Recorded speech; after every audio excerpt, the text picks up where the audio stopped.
is facing heavy criticism after calling for a, quote, total and complete ban on Muslims entering the United States. Mr. Trump joins us now on the phone. He wants to make the case. Mr. Trump, thank you for joining us. Your proposition is plain: ban all Muslims until we can figure out what's going on. People are asking you how you would do that. I say let's put that to the side. It's irrelevant. It's about the concept. You have leaders from your own party in the key states of Iowa, New Hampshire, South Carolina. You have galvanized political rivals all saying this is un-American and extreme and that it makes you a fascist. How do you respond?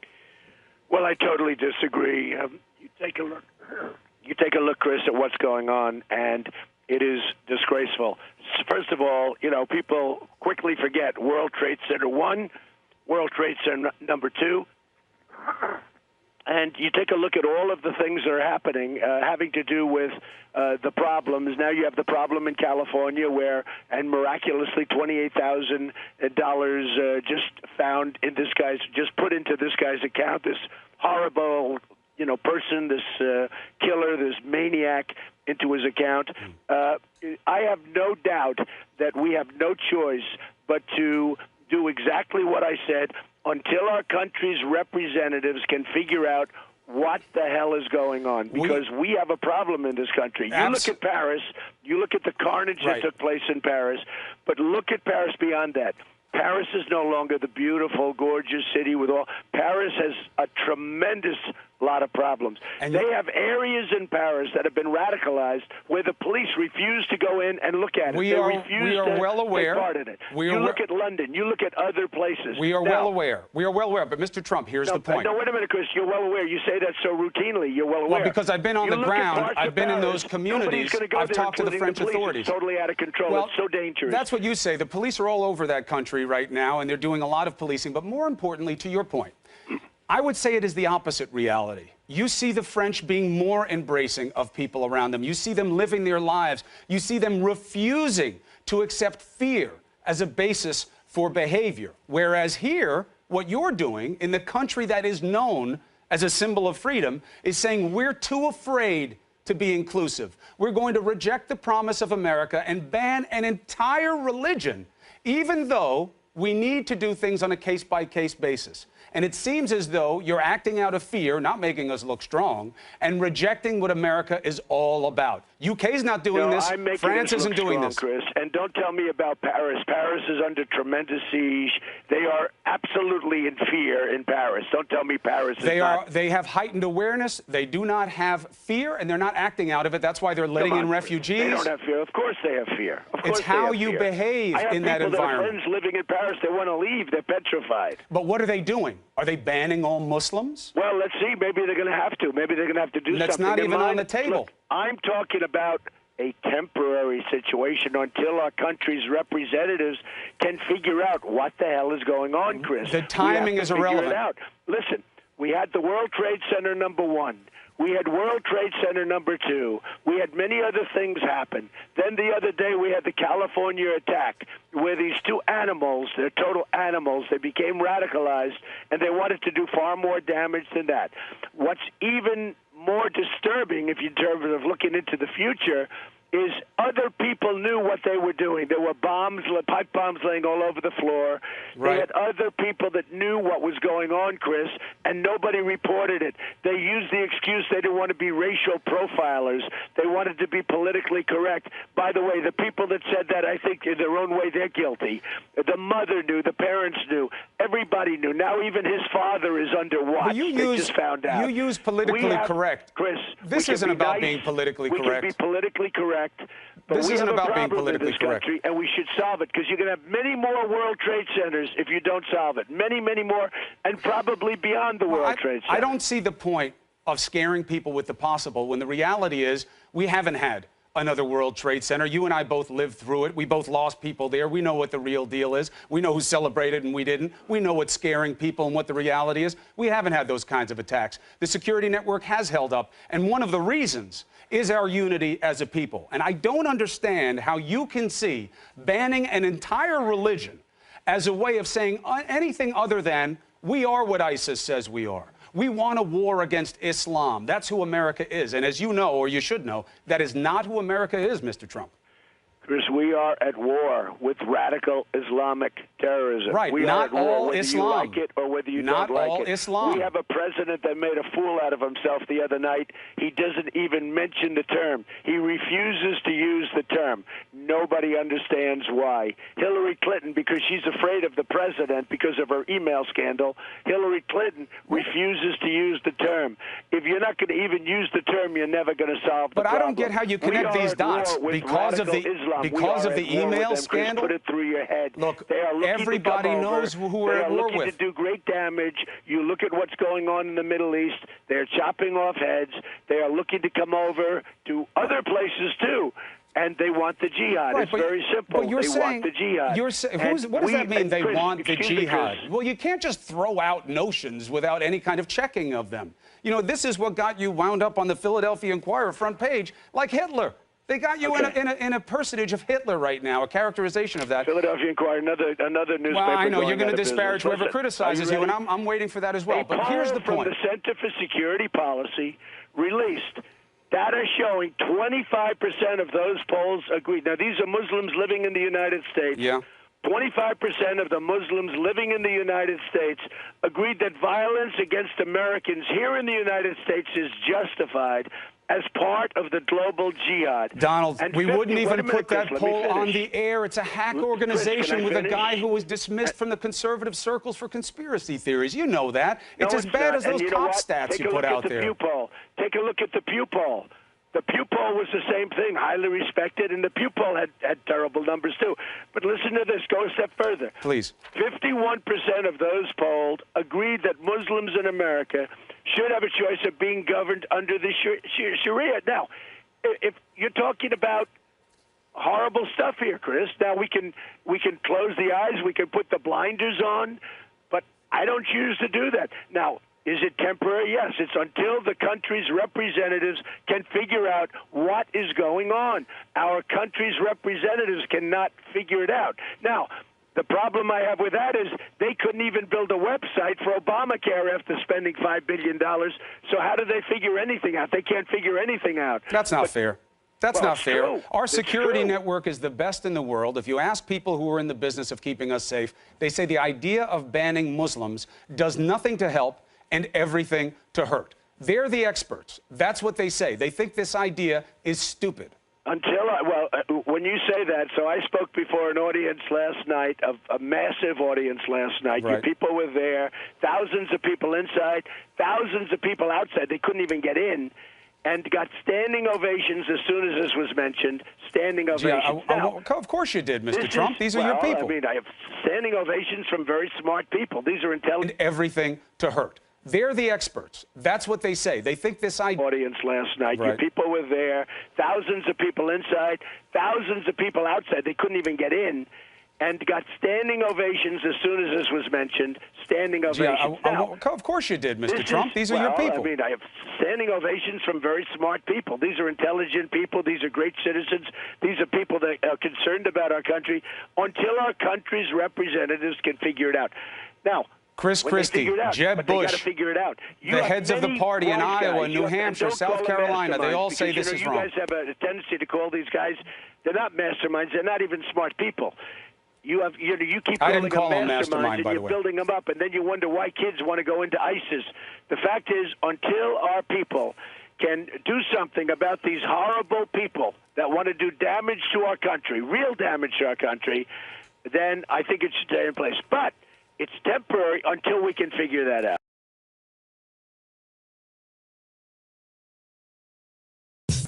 Just about all of your rivals, except Rand Paul, and even that's qualified, they all reject this notion. Your party leaders reject this notion. I don't care about them. Look. Well, who do you care about? I've been a politician Do you have to impress anybody but yourself with these ideas? I'm doing what's right. I don't care. I mean, maybe how do you know it's right to exempt an entire class of people, an entire religion? I only know this. How is that right? How can it be right? Excuse me, Chris. Can I talk for 2 seconds? Please, go ahead. But I want you to tell me why it's right in America. For 2 seconds, Chris? Go ahead, please. We have people out there that want to do great destruction to our country. Whether it's 25% or 10% or 5%, it's too much. We have people out there that want to do great. They want our buildings to come down. They want our cities to be crushed. They are living within our country, and many of them want to come from outside of our country. I am saying that until we figure this out, we should have a ban. It's very simple. It's very simple. Now, if you look at FDR, because I watched Jeffrey Lord this morning, and I thought he was fantastic, by the way. If you look at him, the presidential proclamations, 25, 25, 25, 26, and 25, 27, it was that was very, very stringent. Very, very stringent. And I thought Jeffrey Lord did a fantastic job explaining it this morning on your show. Okay, here's my question to you. I heard Jeffrey Lord. We're always happy to have him on the show. He makes your case well, no question about that. Well, he makes his own case well, in all fairness. Fine. It wasn't my case. And he certainly owns it. To be honest with you, what Franklin Delano Roosevelt did was worse. Here's the distinction. One, the United States was at war, and he was targeting sovereigns he was at war against. The second thing is, it was wrong then, it was wrong with the Japanese, Excuse me, and it is wrong now. We are at war, but not with all Islam. But when you say, you're making it worse. We don't have a president that can use the term. Chris, that's fine criticism. You can criticize him. The reason that he won't say Islamic terrorism, he's an incompetent president. Chris, the reason he says it. Put it through your head. Yeah, I understand what you're saying. Believe me, I live it. We go to these places, we cover these things. We understand the threat very well, and you know that because you get a lot of your information from us, as you tell us. So why do we insist on destroying our country? Why do we what destroys America? Who we don't even know where they are. What destroys we don't know America? Where they're coming from. There's no documentation. There's no paperwork. Why do we insist on destroying our country? Make the system better, but what tears at America's fabric more than rejecting an entire faith Chris, in the land of religious freedom? You have a large portion of people from Syria that are Christian. Why aren't we allowing the Christians in? We only allow the Muslims in. That's not true. Why aren't we allowing the Christians in? That's just not true. Does it matter to you that it's not true? It is largely true because the percentage is massively in favor of the Muslims. Well, you have a massive Muslim population. Excuse me, Chris. The ones that are in the bigger danger are the Christians. Christians are in trouble. They are being allowed into the refugee program. And we are not allowing the Christians into anywhere near the extent that we should be. Yeah, you know why? Because people like you say Syrian refugees shouldn't come into the country. How can you say let the Syrian Christians in, but you don't want to let Syrian refugees in? No, we should not let them in because we don't know who they are. We don't know where they are. We don't know if they're ISIS. We don't know if they're a Trojan horse. So you care about the Syrian Christians, but not enough to let them in. If we're letting in, why aren't we letting the Christians in? Why are we letting the Muslims in? You tell me. You're saying no. You're the one saying no. You tell me. Why aren't we letting them in? Well, I guess Obama set a policy or something. No, he didn't set a policy. He is letting them in. By somebody in the administration. No, it's just not true. It's just not true. If you happen to be a Christian in Syria, it's almost impossible to come into this country. Look, if you're a Muslim, you can get in. Mr. Trump, why is that, Chris? I will. Give me a second. I'll explain it to you.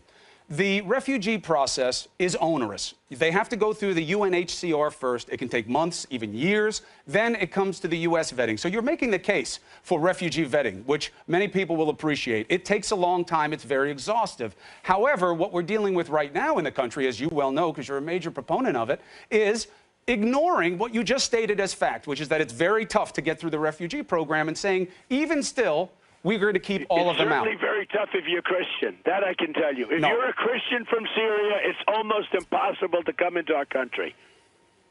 Let me ask you this, Mr. Trump. We've had a couple of conversations on and off camera about the GOP being fair to you, that you're not going to do a third-party thing. You're going to stay true to your pledge as long as they're fair. Can you blame the GOP for moving against you after saying something like this? Can you accuse them of being unfair if they say, listen, we can't have our nominee be someone who's tearing at the fabric of what America is. We're going to have to do something against you at the convention or whatever they come up with. Would you still hold to the pledge because you've created your own problem? Well, look, there's no problem. I'm just doing the right thing, Chris. See, I'm just doing the right thing. I could have very well just rested on my poll numbers, which you just released, and they're phenomenal. I'm leading everybody, and I could rest on them very nicely, and there's no problem. And, if they go up, they go down. I have to do the right thing. I am talking about a measure. It's a measure that ends. It's not a measure that's, in stone. We have to find out what we're doing. We're letting people into our country. We don't know who they are. We have people here right now that are getting $28,000 miraculously over the last little while deposited in their account that they're using for very sinister purposes.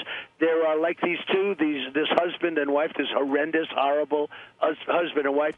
You have many other people like that in this country. You have many other people that are having checks deposited in their account to do destruction, and we have to find out what we're doing. And if the Republican Party likes it, that's fine. If they don't like it, that's fine also. As you know, I'm leading in virtually every single poll. I think you just came out with one yesterday in Iowa. I'm crushing it in Iowa. I'm doing great with the people of Iowa, who I love. And frankly, I think that people will agree with me. Hey, look, I had thousands of people. You had your reporters there. I had thousands of people last night, right? Mm-hmm. At an event last night in South Carolina, a great place. Thousands of people couldn't get in. We got standing ovations as soon as I mentioned it. I hadn't even finished the sentence.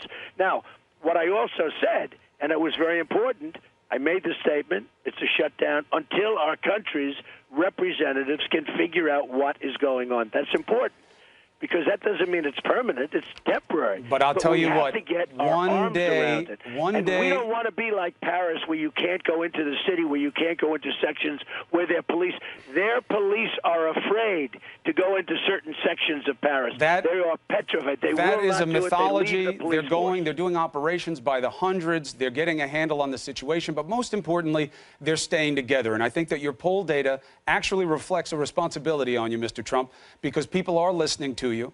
And America is great because it is united. Our diversity is our greatest strength. To me, because I have common sense. That's why. Because most of these politicians, this doesn't sound like common sense to a lot of people. Or common sense, and that's why I'm doing well. I have common sense. I know what has to be done, and we don't want to have a situation like Paris, and we don't want to have another World Trade Center, which, by the way, they tried to knock down twice.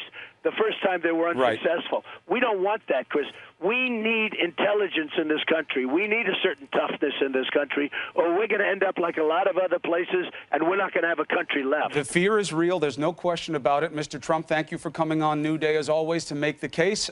We know that you're fighting with your throat, so thank you for making action to hearing what Donald Trump says. And disgusted. Well, I want to talk to the Trump supporters for a minute. I don't know who you are, and I don't know why you like this guy. I think what you like about him, he appears to be strong when the rest of us are weak. He's a very successful businessman, and he's going to make everything great. He's going to take all the problems of the world and put them in a box and make your life better. That's what he's selling. Here's what you're buying.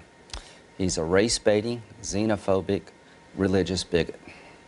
He doesn't represent my party. He doesn't represent the values that the men and women who wear the uniform are fighting for. I've been in the Air Force for 33 years. I retired this June.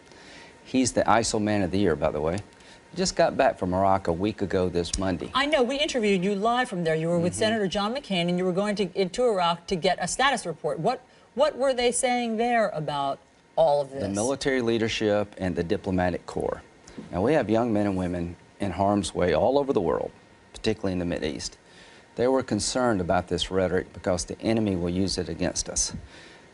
So what was a concern last week has to be DEFCON 4 this week. Because what Mr. Trump is doing, and I don't think he has a clue about anything, he's just trying to get his numbers up and get the biggest reaction he can. He's putting our soldiers and diplomats at risk. He's empowering the enemy. And this ban, if it's actually enacted, would take people who have been interpreters, who came to our side in Iraq and Afghanistan, who are under siege in their own countries, and basically becomes a death sentence for them. You're saying he's empowering the enemy. Yes. You draw a direct line between his rhetoric and what, recruitment for ISIS? Yeah, they use that to turn the region against us. Our diplomats and military commanders were very worried when the guy was going to burn the Koran. Remember that, the guy in Florida? Yep. I've been there 36 times. I can tell you that most Muslims, most people in the faith, reject this radical ideology. The reason we'll win this war is because very few fathers and mothers want to turn their daughters over to ISIL. The way you win the war, just don't kill terrorists. You invest in the lives of others. Young people in the Mideast are less sectarian. That's where we should be investing. Giving a young woman a voice about her children in the Mideast is the ultimate antidote to terrorism. That's how you win the war. A hopeful life versus a glorious death. And what Mr. Trump is doing is undercutting everything we stand for. He's undercutting how you win the war. He's empowering the enemy, and he's putting people at risk who are serving our country. Now, he's never served. Going to a military high school, Donald, is really not military service. You've never worn the uniform. You've never been on a forward operating base. You've never been at a PRT as a member of the Department of Justice or the Department of State. You've never been a USAID worker going into some devastated poor area in Iraq and Afghanistan trying to help our country by helping others. So knock it off. You're putting people at risk. He is empowering radical Islam. And if you knew anything about the world at all, you would know that most Muslims reject this ideology, and they've died by the thousands trying to combat this radical ideology. You're undercutting their efforts. You're slandering their sacrifice. You're marginalizing what they're trying to do to make the world a better place. You know how you win this war? You side with people in the faith who reject this ideology, which is 99%. And you know how you make America great again? Tell Donald Trump to go to